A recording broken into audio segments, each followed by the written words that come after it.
I'm Manuel Hernandez and welcome to Norwich City Central. Hello everybody, Lewis, Norwich City Central. I hope you're all doing really well. It's been bloody fantastic, the league so far this season. Norwich City are at the halfway point, sitting top of the table and coming off the back of a great win against Barnsley with that beautiful Emi Buendia goal. But Norwich City now turn their attention to the FA Cup.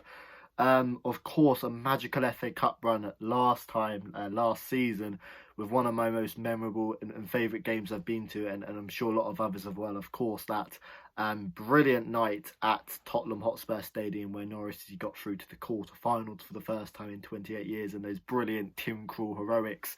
Can Norwich City go that far in the FA Cup this season? We'll have to wait and see. Certainly, if they can, continue that league form into the FA Cup, who knows what will happen. I'd love to hear your thoughts down below in the FA Cup, and in this preview we're going to be going through the predicted XI as well as previewing Norwich and Coventry as well. I'd love to see your teams down below for this FA Cup game. When you have the FA Cup games, it's always interesting to see what team's going to be put out, because normally there's lots of changes, and it's a really good time to kind of experiment with players and give fringe players a chance, give youngsters a chance. That's always exciting to see. But no, talking about the preview first, and I think we've got to start this preview with one player, someone who's probably going to be spoken about a lot this month, but saying that, I don't think he's going to be going anywhere. Emi Buendia, coming off the back of a brilliant performance against Barnsley, scoring the winning goal, and he's under intense speculation from the media, and I'll probably do a separate video about this. So I'll keep it quite short in this one, but of course Emi Buendia has been under a lot of speculation, mainly from Arsenal. I think Arsenal are linked to a £15 million move, but some sources value Emi Buendia to up to 40 million, and Norwich City are under no pressure to sell. So although there is a lot of speculation around Emi Buendia and his possible departure, and it could feel like a long month, I think he's going to be staying. I think he's going to be staying. And I say that kind of in hope, but I do think Emi Buendia will stay. He's had a brilliant season so far. He's contributed with a lot more goals to his game. I think that was his one criticism, and maybe a reason why Premier League clubs didn't quite go for him, because he only scored that one goal. But he's added lots of goals to his game, and he's been absolutely fantastic for Norwich. But I do feel like he definitely deserves a break for this FA Cup game. And yeah, Norwich City, if they can keep all their players fit and well, then I'm sure that Norwich City are going to be in a really strong position to get out of the Championship and back into the Premier League. But no, in terms of the game, for me, the FA Cup is something which a lot of teams have kind of put for granted in a way. I think the FA Cup is such a brilliant competition. It epitomises English football really strongly. Tiny clubs can go really far in the FA Cup. And it produces so much money, so much revenue for smaller clubs. It is really great, and I feel like some of the big teams do suddenly put it kind of on their back. But for me, with no fans being in the stadium, I doubt there's going to be, there's definitely going to be no full stadium capacity this season.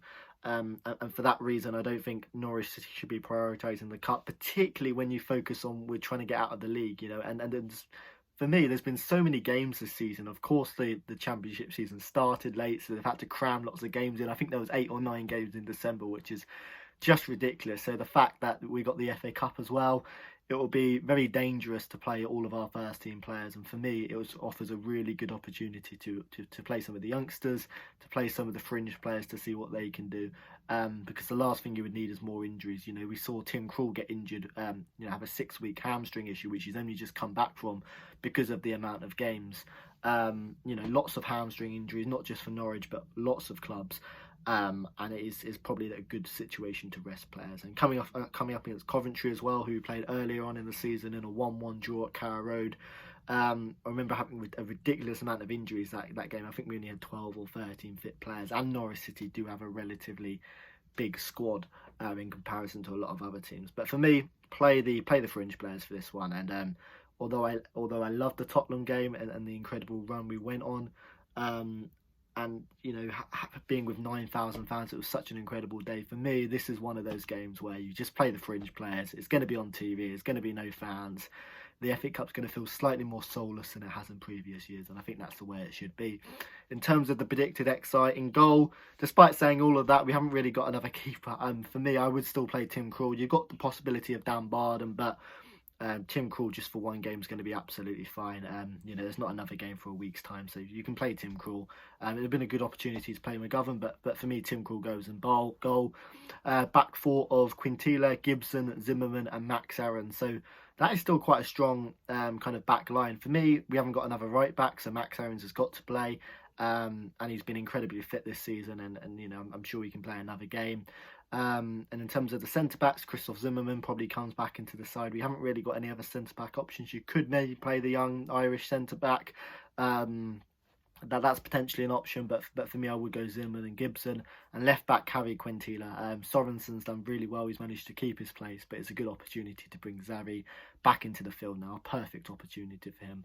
The two central defensive midfielders, I would play Sorensen. As I've said numerous times, he's done a brilliant job in that left back role, and I think he could be a really good player in the central defensive midfield spot. So give him that opportunity in the cup against Coventry. As I said, a game which doesn't really mean too much because we're so focused on trying to get out of the league and back into the Premier League. And the other midfielder next to him, Lucas Rupp. Lucas Rupp's also come off the back of an injury. That's because of, again, due to a high volume of games. So Lucas Rupp offers another good opportunity for him to come back in the side. And, you've got Lucas Rupp, you've got Kenny McLean, you've got Mario Rancic, who's kind of plays in that position, or the number 10 as well. So there's a lot of competition there. And Lucas Rupp did really well before his injury. On the right, perfect opportunity to rest Emi Buendia. I'm sure all the Arsenal fans are going to be up in arms and saying that, he's Arsenal are in for him, and that's why he's been dropped from the team. Don't buy into any of that at all. Josh Martin on the right. I think it's a good opportunity to play the youngster and see what he can do. Marcus Superman, bring him back into the fold in that central attacking role. And on the left, Kieran Dow, I would play him as well. He hasn't really had too many opportunities to have a full 90 minutes under his belt, so that gives him a good opportunity. Of course, we've got the wingers, Onel Hernandez out injured, and Borgetta's just slowly coming back into the team. But for me, it offers a good opportunity to rest Todd Cantwell and Emi Buendia, who are such important players, particularly Emi, because an injury to Emi Buendia in a game like Coventry in the Cup, which doesn't mean too much, would be quite disappointing, put it that way. And up front, Jordan Hugo, he's had a lot of minutes off the bench, a few minutes here, a few minutes there, and we've paid a lot of money for Jordan Hugo, didn't we? And you can't really say he's delivered so far. But to be fair to him, he hasn't had too many opportunities to do so. So yeah. This game offers a good opportunity for Jordan Hugo to come in the side and gives a player like Timo Pukki the chance to rest, which he needs because he's obviously played a lot of games as well. So that would be the team I'd play. Good opportunity to play the fringe players, good opportunity to play a couple of the youngsters as well, and kind of see what can happen in this game. In terms of a score prediction, I'll back a 2-1 Norwich City win, but as I said earlier in the video, the FA Cup means so much, and a lot of big teams have kind of put it to the side, and it's kind of lost that magic of the cup. Last season, though, as a Norwich City fan, the magic of the cup was truly there, a magical day at Tottenham. But the fact that there's going to be no fans at Carrow Road, for me, the cup means so much less when there's not fans there. So that's why I don't think Norwich City should take it too seriously. And when you consider this season with the amount of games in such a short spell of time, and the fact Norwich City are going for promotion, it offers a good opportunity to rest players. I'd love to hear your thoughts down below, and I'd love to hear your team selections, and let's get a discussion going in the comments. Thank you for watching, and I'll see you later.